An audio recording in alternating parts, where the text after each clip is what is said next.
In this video, I will be providing a performance-focused overview of the Mac Mini M4 Pro. I originally intended to post this video several months ago, and in fact, you'll see that based on the upload date of the benchmarks that I completed the assessment back in November of 2024. Unfortunately, vlogging is a sort of side project for me right now, and other responsibilities have pushed it back. Nonetheless, let's get into the overview.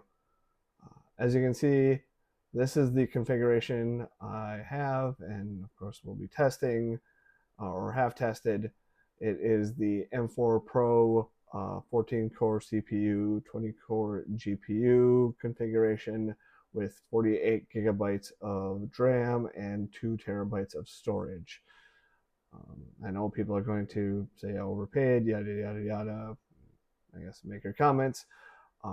Nonetheless, what I decided to do based on comments even before I received the 2024 Mac Mini were about thermals, performance, and noise according to those thermals, especially with the smaller enclosure. And so for my assessment, I decided to put it through a few different benchmarks, running them consecutively so that I maintained, or the system maintained, a at least some sort of load, as well as continue to at least accumulate heat, and needing to test the thermal responsiveness, the thermal the cooling performance, to see if it indeed was a problem.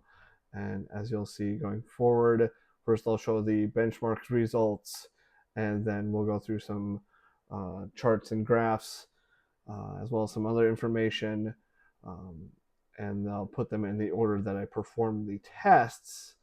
One thing to note is that I didn't configure the system. I didn't create, I created a fresh account to do the benchmarks.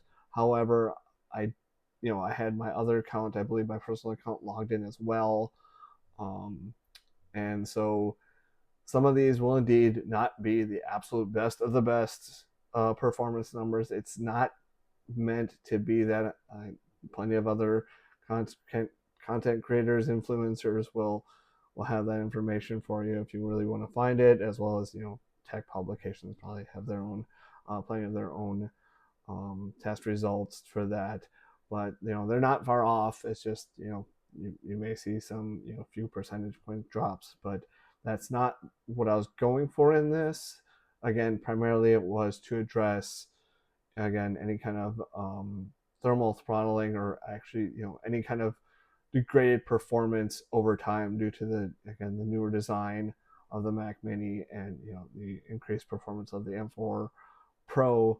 So again, we will get into that.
Here are two charts. The top chart being processor frequencies.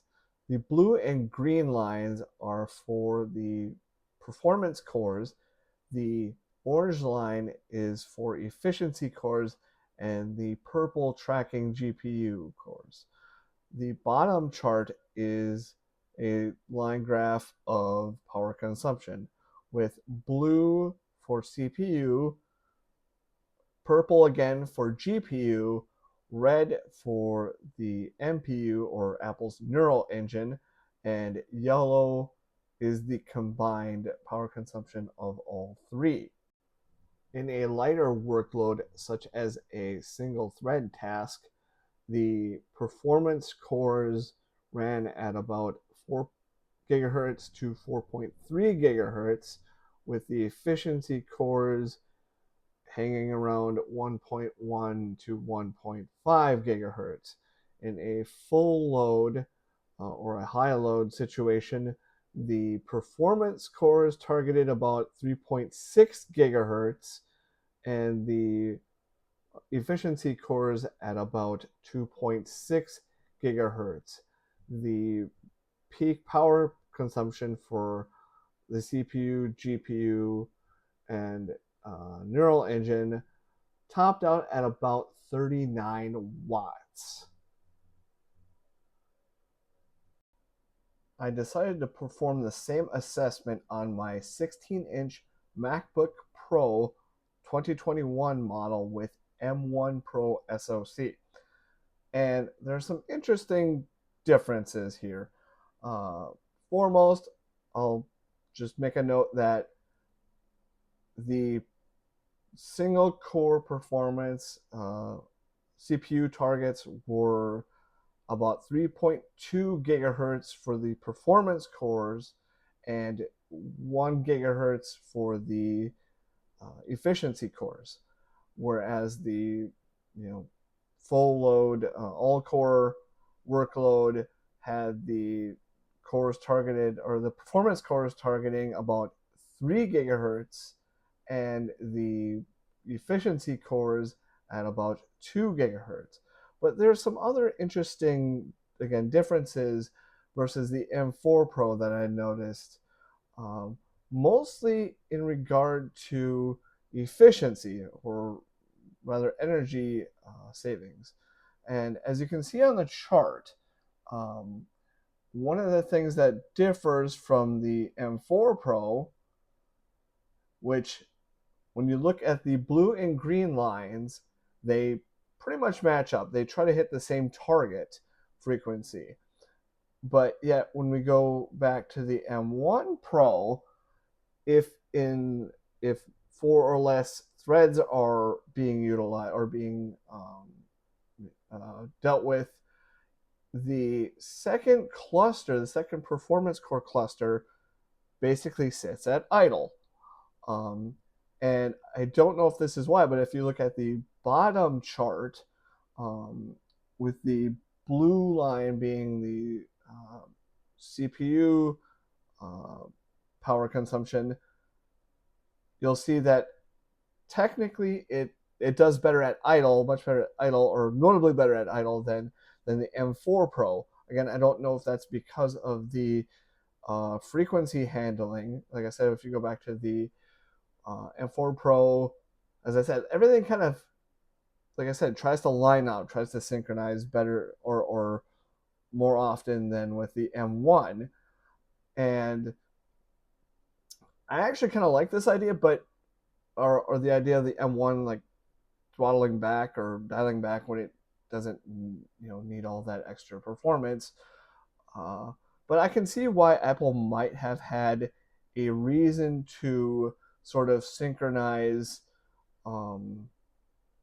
its high end performance, whereas sure, they're giving up some of the idle consumption, power consumption savings, but it may help with latency when ramping up to larger workloads if you already have all of the performance cores again targeting the same frequency already sort of ramped up, ready to hand off. But I can't say for sure if that's the reason behind it.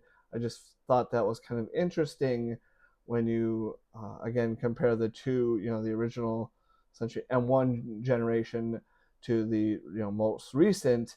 Um, and then what I can also just mention is that with the Mac Mini M4 Pro, what I noticed measuring from the outlet, the total power or total system power consumption was anywhere from about 25 watts idle to upwards of 92 watts total, again from the wall power consumption. So I didn't even hit 100 watts entirely, which is interesting.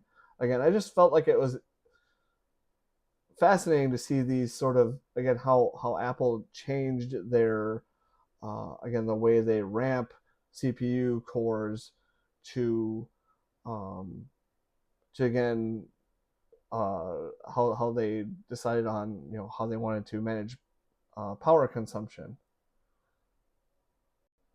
The other thing I wanted to try to quickly tackle is the discussion of thermal throttling. Foremost, this term is often misused, and I don't really want to go into this too far, or the topic too far. I probably will create another video from a PC enthusiast perspective, but to try to keep this again simple and Mac centric, uh, the thing about thermal throttling, and again, it's typically used in a negative connotation of you're losing some sort of substantial performance, and that's not true. And again, sure, it can technically be that, but it's again thrown around way too much and misunderstood and taken out of context, which is oftentimes the reason why these discussions just end up going nowhere, because again, people just lack the effort to truly understand what that means. And so before I come back to this sort of reading material, I want to go back to my chart or my charts. And as you can see, there's not a lot of deviation in processor frequency. Even at the end, I mean, sure, you start to see spikes and stuff, but that's also just different tests. That's different tasks being thrown at it by programs such as Geekbench and NovaBench, whereas the first, half of the graph, give or take, is Cinebench, whether it's CPU or GPU. And again, you can see a fairly decent consistency to, again, performance not dropping off, or again, having some huge craters or spikes, and that would make the performance jarring or substantially less. But as I said, getting back to this is from Apple's developer documentation, and it's regarding how the system evaluates, again, its thermal state. And what this comes down to is the nominal being like normal, everything's good, we're well within our boundaries. It might not be perfectly, it might not be optimal, but it's plenty fine. Fair is one of those where you're going to bump up to like, okay, we're getting near to our threshold of what we're capable of, but as long as it stays here, we're good. Serious would be the actual, what again people quote unquote thermal throttling, where fans will spin at nearly top speed continuously, processor clock frequencies will be substantially reduced, as well as highly fluctuating, creating a stuttery performance. And of course, critical being one of those where your device will go into automatic standby or shut down, because it's like, hey, we need to rapidly cool things down. It's where I think iPhones and iPads are like, iPhone needs to cool down, and it'll show like a thermometer sort of icon. But to go back to, no matter which test I tried or which test I ran, the results, which is why I didn't have a graph. I was actually going to include this as part of my graph or my charts, but it was always nominal. Like no matter what I threw at it, it was nominal. And the charts seem to support that. As I said, you're going to have some deviation in there as workload changes and whatnot, and internal thermals change a little bit here and there, but for the most part, again, as you can see across the board, the peaks are fairly well there, and or the peaks kind of stay within margin. I don't want to say of error, but again of the decent variance. So then, like I said, it's one of those that don't worry about this. I know a lot of people use like iStats or iStat menus and monitor temperatures. Just let it do its thing. I mean, if you want to, again, you can go and look at these sort of things, but which, by the way, this is via Power Metrics, the Power Metrics tool. Is where I gathered this. There's also APIs for app developers, again, to gather this information, or even just get the system to provide a notification to their app, like, hey, the status has changed. The thermal state has changed. Do you want to do anything about that to help it? And again, I really wanted to address this. And with that said, with the thermal said, we'll move on to noise.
I know this isn't Gamers Nexus level of audio analysis. Then again, how displeasing or satisfying is subjective. Nonetheless, hopefully this provides some decent reference for anyone considering a 2024 Mac Mini. There's not a lot to say in conclusion. I'm very satisfied with the performance, with the configuration. I was one of those back when the discussions of a smaller, even Apple TV sized Mac Mini came around. I was opposed to that, uh, despite the claims of, hey, we can make it smaller. There's a lot of empty space in the Mini. My thought was, hey, there's plenty of thermal headroom. I mean, it's plenty small, even if you are a small form factor PC enthusiast. I mean, really, the Mac Mini has been um, an amazing, efficient, amazingly small, efficient product. And I don't like things changing for the sake of changing just because they're like, oh, they've been that way too long, they're boring. So I will point out that yes, I was opposed to the making it smaller. I still don't feel there was a need to, but Apple did it anyway for whatever their reasons are. I know there's some cynical reasons, yada yada yada. But nonetheless, I'm satisfied as far as the any kind of concerns over audible um, noise. It's yes, it's a little disappointing if you've been an M1, original Apple Silicon user, you know, where those systems were pretty much infinitely silent. You know, now you'll have a few, extreme workloads that, yes, will make the Mac Mini audible, but it's few, and it's, the type of noise, at least in my opinion, isn't obnoxious. It's there, but it's brief and more than tolerable. So, just to those who are considering the Mac Mini 2024 version, hopefully this helped. Have a great day.